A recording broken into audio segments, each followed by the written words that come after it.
Mesdames, Messieurs, bonjour. Nous sommes mardi 8 octobre et vous êtes dans l'autre direct à l'Institution. Aujourd'hui, je reçois Denis Broliquier, le maire du 2e arrondissement de Lyon. Bonjour, merci beaucoup d'avoir accepté notre invitation. Alors, vous avez interpellé dès hier Manuel Valls sur les conditions des demandeurs d'asile qui sont sous le tampon de Perrache, pont Kirchner. 297 personnes, une centaine d'enfants, la plupart pour des Albanais qui sont en situation régulière, on va en reparler. Vous avez interpellé Manuel Valls. Vous voulez qu'il vienne là-bas pour se rendre compte des conditions de situation de ces personnes-là. Oui, est-ce qu'il vient jeudi à Lyon?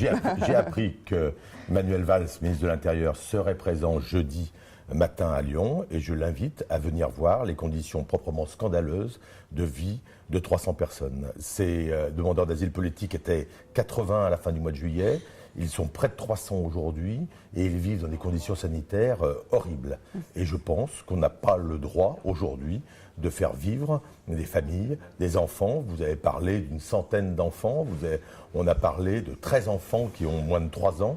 Aujourd'hui, il est absolument scandaleux de faire vivre ces populations comme cela. Donc nous avons lancé une pétition. Oui, alors vendredi, vous avez lancé une pétition également. C'est quoi cette pétition? C'est pour dénoncer ou c'est pour finalement surtout s'intéresser aux riverains?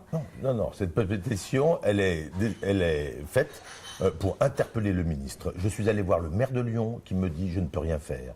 Je suis allé voir le préfet qui me dit « je ne peux rien faire ». Eh bien aujourd'hui, je m'adresse au ministre pour dire qu'il faut mettre fin à ce campement sauvage, encore une fois, avec des gens qui vivent dans des conditions scandaleuses. Alors vous dites le maire de Lyon, président du Grand Lyon, en l'occurrence Gérard Collomb, il ne peut rien faire. Tout de même, là, il y a eu une instance en justice, une demande d'expulsion auprès des tribunaux. La décision va intervenir vendredi, en tout cas le cas va être examiné vendredi. Il faut quand même quelque chose.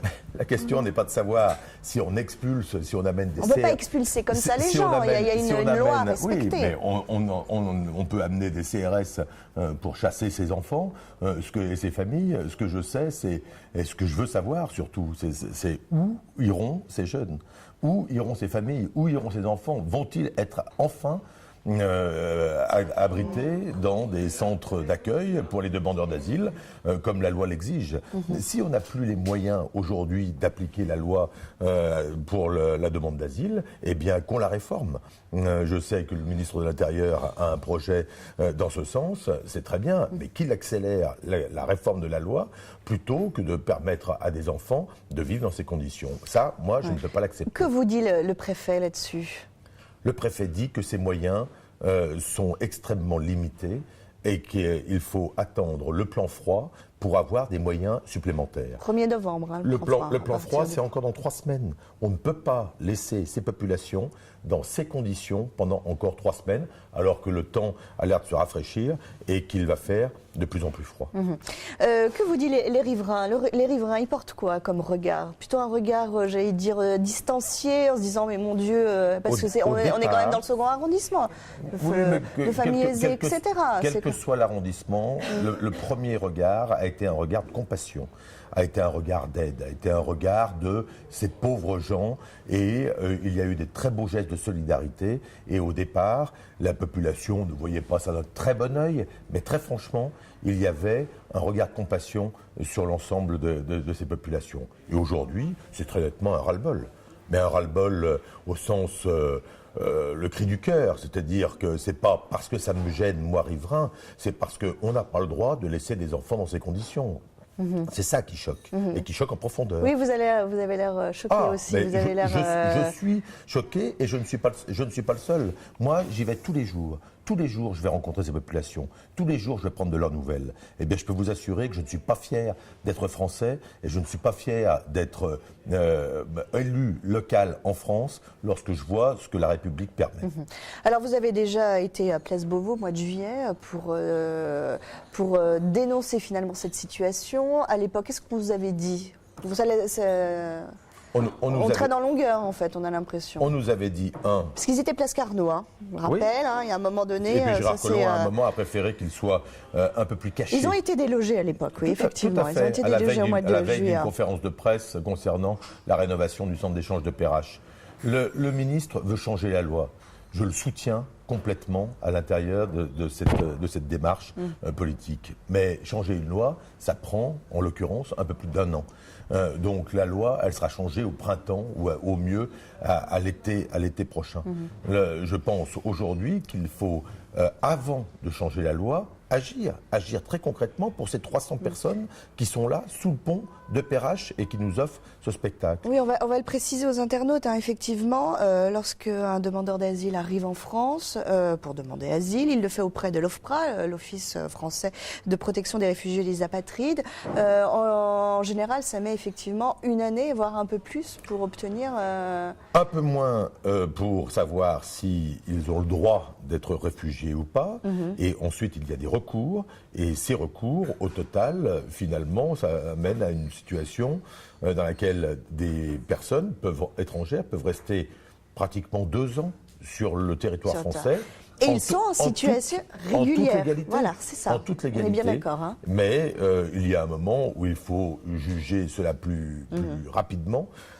Beaucoup plus rapidement, d'autant plus que les réseaux mafieux s'installent, d'autant plus que cela provoque de la délinquance et ce n'est pas tenable humainement de rester pendant 2 ans. Vous avez constaté une augmentation de la délinquance autour de ce périmètre De la délinquance, pas vraiment, d'un sentiment d'insécurité assurément et de petits gestes, de petits délits, oui quand même.